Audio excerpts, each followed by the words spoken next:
Our next person is actually the person being inducted into the Blues Music Victoria Hall of Fame, selected by the Committee of Blues Music Victoria, and there's only one each year that's inducted in that particular manner. And ever since I returned from Queensland and started a podcast, one of the first people I interviewed was this man, and I've interviewed him many times since. His music is astounding in terms of originality, songwriting, and of course now he's not only Australian and Victorian, he's an international star. So I'd like to introduce you to Bill Barber, who's going to talk about his journey with Mr. Lloyd Spiegel.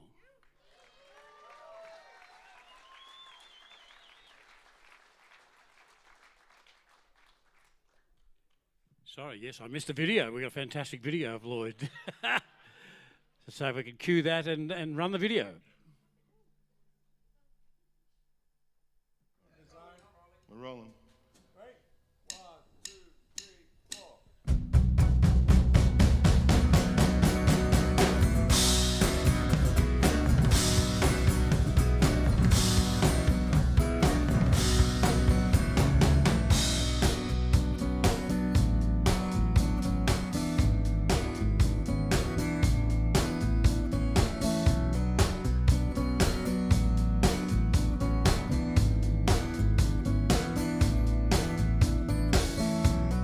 Just because you're dreaming, don't mean you get to sleep.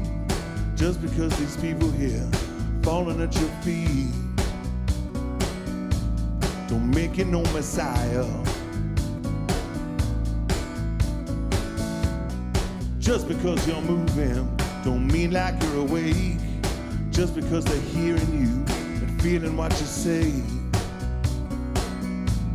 don't mean you ain't a liar.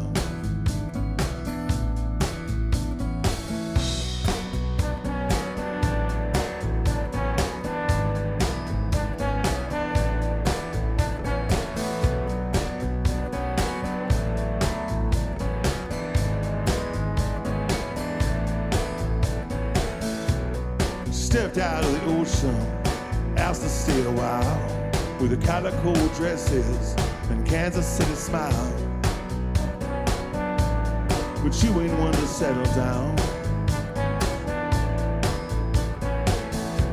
So my bags are in Toronto, my axe is in LA, the devil's in the details, and an angel's on a train.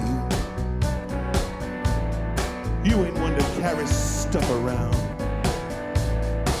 Some days I'm 10 feet tall, losing my grip. I got a pain in my chest, she's got a hand on her hip. And you know that this thing, this burning desire, is down to the wire. The fight to be the man on fire.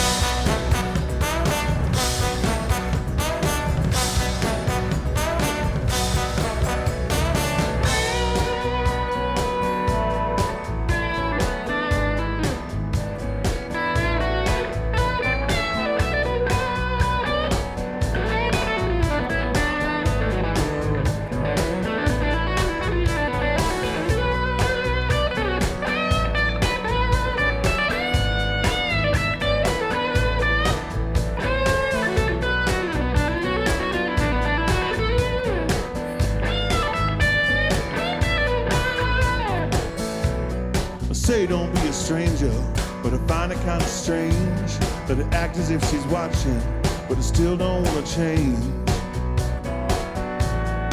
You ain't one that's told a lie. Monday doesn't matter if Sunday never came, 'cause what you did on Friday night took Saturday to say. You ain't one to keep good time. Some days I'm 10 feet tall, losing my grip. I got a pain in my chest, she's got a hand on her hip. And you know this thing, this burning desire, is down to the wire. A fight to be the man on fire.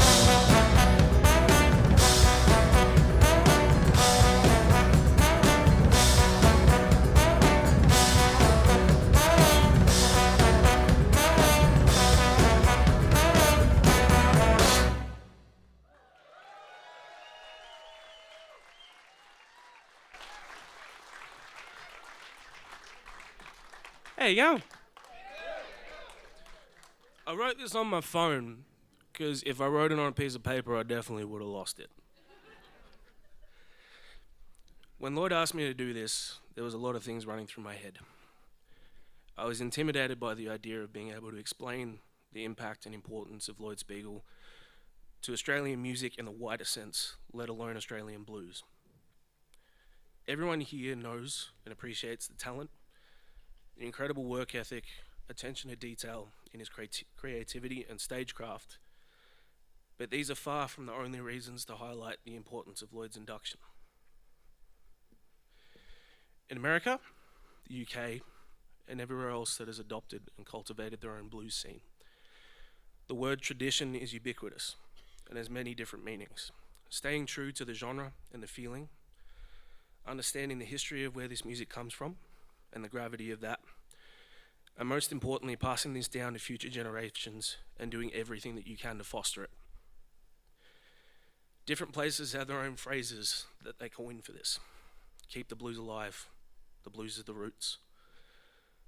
But our way of saying this, and I think is by far the best, was the advice given to the Dutchman by Brandy McGee: keep the faith. For most Australian blues people, keeping the faith is something that's been instilled in our bones, and I cannot think of another Aussie blues man in recent times that has kept the faith like Lloyd.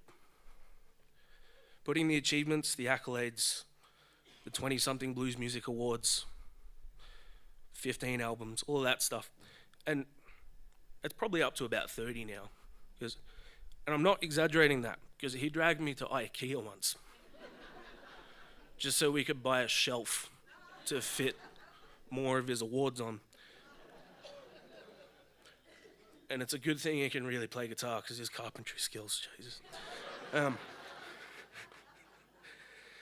Putting all that aside for a second, I'd like to talk about the direct impact Lloyd has had on hundreds of musicians by directly mentoring them in this business, this music, and I'm not exaggerating that when I say hundreds. I don't know their stories, so I'd like to tell you a small part of what Lloyd has done for me personally, and hope some of it resonates. I met Lloyd in 2009. He was playing a gig in a small bar in the Yarra Valley on what he called the third gearbox tour, because he'd done a third gearbox in his Commodore. This was another lesson I'd learned from Lloyd. Get a Commodore, a Falcon, or a Magna. Because if you break down in the middle of nowhere, there's a bloke in the pub that you're playing at that has the part to fix it. Right? I was 13 years old, I had dreadlocks, and I played a Maton. Those are two big red flags for Lloyd, dreadlocks and Matons. I was a shy, awkward, overweight kid that didn't have much apart from a deep love for blues music, which did make me popular. When Lloyd played his first set that night, I didn't take my eyes off for the whole 45 minutes. What I saw wasn't only a brilliant show, with a style of guitar playing I'd never seen before, I saw someone that loved the same thing I did, bearing it to the world with pure confidence. I was terrified to bother him in that set break, but I swallowed my fear and asked him the only question I could think of. Do you think Muddy heard a band behind him when he recorded with Lomax? The songs didn't really change much. He looked at me confused, laughed, and said, I think Muddy just wanted to get out of Mississippi. He invited me to his house the week after. I took the bus down, he picked me up from the station, and spent the day showing me the Cole Clark factory, let me play his guitars, and talk to me about music. I was so shy I could barely say a word the whole day. On the car ride back to the bus stop, the conversation turned to asking me if I wanted to do this as a career. I said, yes, absolutely. The follow-up question I wasn't prepared for, why? I'd never been asked that before. I managed to stammer out, because it's the only thing I'm good at, and the only thing that doesn't make me feel like I'm on my own. He didn't say anything after that for a while. When he did, he didn't address what I said. He just started planning the next time I came down, when to teach me the business side of this. And I think my answer sufficed. I often think about how different life would be if I'd answered that question differently. From that first trip, I didn't just see the musician. I saw someone that had a career, supported his family, and lived a full life playing blues music. It gave me a hope, put a fire under me that was never extinguished. From then on, I would intermittently stay with Lloyd and his family for days and sometimes weeks at a time. I would watch him work, constantly ask questions. He never got frustrated, never made me feel stupid, never made me feel like a burden. Even though he was the busiest person I know, he still is. Early on, as a result of him teaching me, and even more so me pinching every single one of his licks, I gained a reputation as a sort of mini Lloyd. Everyone who saw me play from the age of 16 to about 21 can attest to that. I later found out that Lloyd would often get phone calls telling them there was a kid ripping him off in their local pub. And he'd just say, "Yeah, that's probably Bill." I asked him once if it ever bothered him, and he said, "Nah, I did the same thing to Acho for years." You'll find your own thing eventually. Even now, I get that comparison sometimes, and every time I get it, I wear it as a badge of honor. I eventually got sick of explaining how a mentor works to random people, so these days I just say Lloyd's my uncle. I developed a habit as a teenager for straying down dangerous paths. Although I did my best to keep it from him, Lloyd saw this and tried his best to instill a work ethic and keep me on track with my music. He never sugarcoated anything either. His lessons always came with warnings and examples. And, hang on, my phone's done it. His lessons always came with warnings, examples, and he never sugarcoated anything.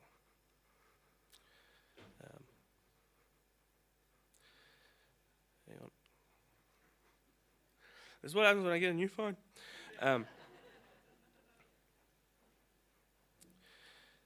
He always had a reason behind what he was teaching. He didn't change it at any stage of my career and never has. Even after 15 years, Lloyd is still the first person I go to with questions musically and sometimes personally. In my early 20s, I lost my way. I got very sick. It was people I met through Lloyd that got me clean and back on my feet. One thing he constantly tells me is, always know a guy. If you don't know a guy that knows a guy. Which sounds funny, and it is. But one day, Lloyd knew a guy that could save my life, and he did. When it wasn't me, there was another young musician occupying his spare room, doing the same thing with the same guidance. That spare room and that couch in his music room is always either filled or open with another young musician that wants to find their way. There are too many stories about Lloyd that run parallel to mine to mention. That's also the reason that for myself and every other person that sat on that couch, our doors are open to the next kid who has the blues, and hopefully on it goes. While big gigs, success, accolades, they're all fantastic, I believe the best thing anyone can hope for in a career is a lasting legacy. The only way that happens is by making sure this carries on. Lloyd has managed to cram into 35 years playing the blues what most people couldn't hope to in 100, while at the same time making absolutely sure that it continues here for the next 100. Lloyd Spiegel is one of the most important figures in Australian music, not just for what he's done, but for what he's given back. So, ladies and gentlemen, if you have one, please raise a glass. It is my great honor to induct my mentor, my hero, and one of my very best friends, Lloyd Spiegel, into the Blues Music Victoria Hall of Fame.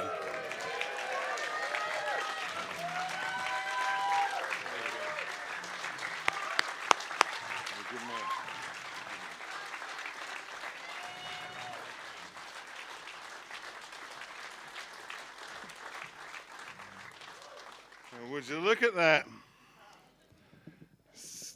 Stole my speech too.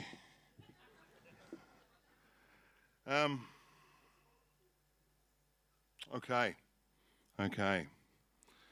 There is an astounding number of people that have been involved in everything leading up to this moment, and I would be doing them a terrible, terrible disservice if I tried to just cram them all into a short speech. And I don't really want you to have to sit through a long one. So I'm going to do all of that privately with those people, and they know who they are. Many of you are here. Instead, I want to take the opportunity tonight to talk about what I think this is and why I think we're here. And I have to start at the start. Like Sarah was talking about before, I spent my childhood Sunday afternoons at the Station Hotel Paran watching Dutch Tilders and the Blues Club. And it was the audience was a who's who of Australian blues music. And they were the Blueprint Band. And they had this green milk crate that sat next to the stage that the band glamorously used as a step to get onto the stage. And I would sit down on it at the start of the show, right next to Jeff Atchison's amp. And I'd watch the gig, and sometimes Dutch would look over and he'd smile at me. And Jeff would drop his guitar pick on the floor and never bothered looking down for it because he knew it was in my pocket. I got that from Alan Stafford. He used to say that.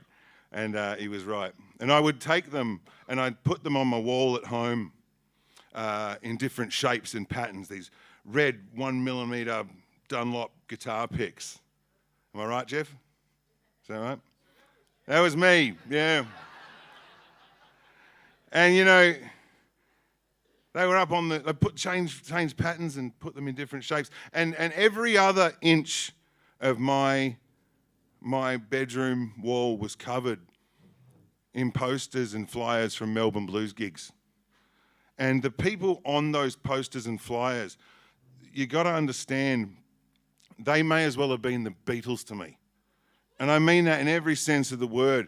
They were so exciting and scary and the coolest people that I had ever seen in my entire life. And I just desperately, desperately hoped that one day my life would look anything like that. The idea that I would become their friend was impossible, and that I would record and play with those people was absolutely impossible. And the concept that there might one day be a time that I'm listed in a Hall of Fame with them was absolutely impossible. Because I kind of view all of this, after 35 years, I still view all of this from that milk crate. I was given the great honour of giving the induction speeches here for Dutch Tilders, Jeff Atchison, Barry Hills and Helen Jennings, all magnificent parts of this community. Those speeches were infinitely easier than this one, shit. But I talked a lot in those speeches about having a link in the chain of blues music's evolution as the fundamental core of what puts a person in the place I'm standing in right now. And I guess what I was saying with that is that I was just letting people know that this scene is different because those people were here. And it's something I talk about, that link in the chain, all the time as motivation for myself, because I would love to someday know that this community is different because I was here. And I don't know how you know if you've forged that link. I don't know when you know you're done, right? No one calls you. But maybe it's this, right? Maybe it is this. Maybe it is actually as simple as being inducted into a Hall of Fame with my name just underneath the heroes whose licks I stole while being inducted by a kid who stole my licks. All right? Because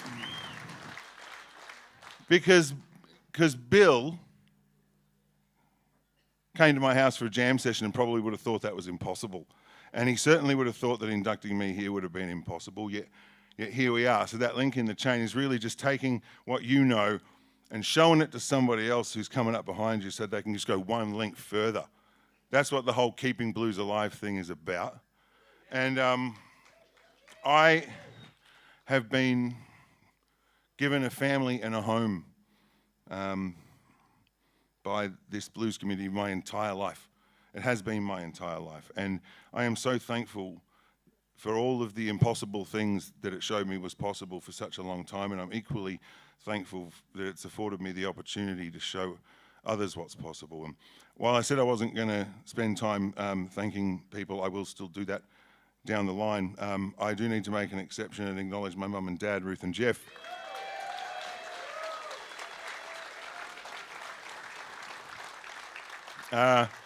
Because I've been performing for 35 years, and for at least 1/3 of that, I did not have a driver's license and needed to be accompanied to the venue by an adult. That's a lot of work. Now, they did all of the things that you would imagine fantastic parents would do for a kid who wants to play the blues guitar, outside of maybe convincing him not to.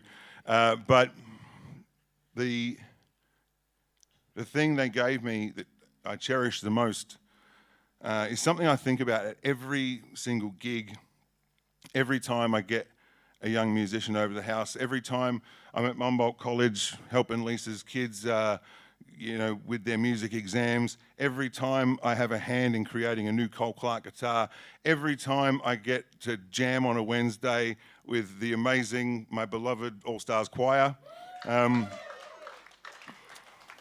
My parents instilled in me a very strong belief that everybody deserves the opportunity to make music, and that if you get to do that for a living, then it is your obligation to share it. And that sharing gives me so much joy and drives me through the hardest parts of this music industry, and that's a lesson I am eternally thankful for.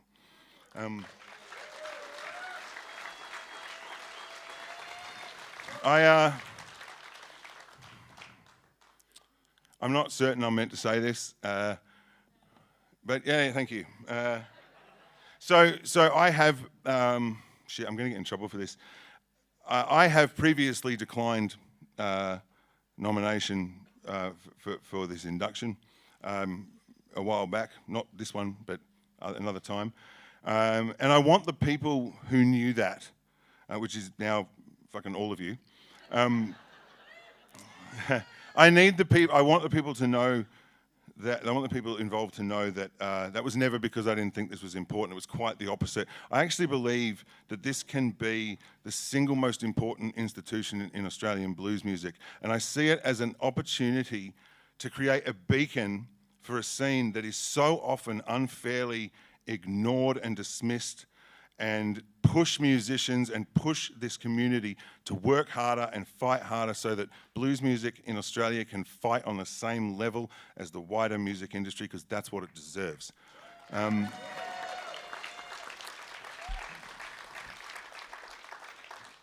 So to do that, I kind of felt like this had to be an incredibly exclusive club, one of those thought to be impossible things that you could strive for and chase your entire career. Such an exclusive club that I really did not believe that I should be given membership. But in the spirit of continuing the chain, if BMV, who I respect greatly, and my family and my friends and my fans and the blues community believe that I should be here and that I am of use, then I proudly accept this with great honour and hope that I can hold strong and let others continue their link. Thank you.